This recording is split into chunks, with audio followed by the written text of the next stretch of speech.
Saudi আরবে পবিত্র রমজান মাসের সমাপ্তি ও ঈদ উল ফিতর আগমনের ক্ষণ গণনা চলছে।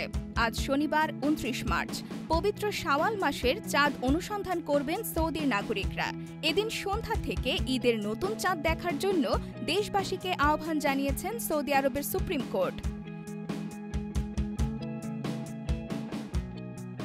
শনিবার সন্ধ্যায় যদি চাঁদের দেখা মেলে তবেই শেষ হবে সৌদির মুসলমানদের এক মাসের সিয়াম সাধনা, শুরু হবে ঈদ উৎসবের আমেজ।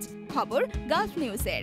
আর যদি চাঁদ দেখা না যায় তবে আরও একদিন রোজা রাখার সুযোগ পাবেন দেশটির মুসলমানরা। এদিকে সৌদি আরবের মতো সংযুক্ত আরব আমিরাতেও একই দিনে চাঁদ দেখার আহ্বান জানানো হয়েছে। আরবি মাসগুলো মূলত ২৯ অথবা ৩০ দিনের হয়ে থাকে। এবছর ১ মার্চ থেকে সৌদি আরব সহ আরব বিশ্বের অধিকাংশ দেশে রমজান মাস শুরু হয়েছিল। ২৯তম দিনে চাঁদ দেখা না গেলে মধ্যপ্রাচ্যের দেশগুলোতে ৩০ রোজা পূর্ণ হবে। এতে ৩১ মার্চ পালিত হবে পবিত্র ঈদ উল ফিতর। তবে আজ চাঁদ দেখা গেলে এসব দেশে আগামীকাল রবিবার খুশির ঈদ উদযাপিত হবে।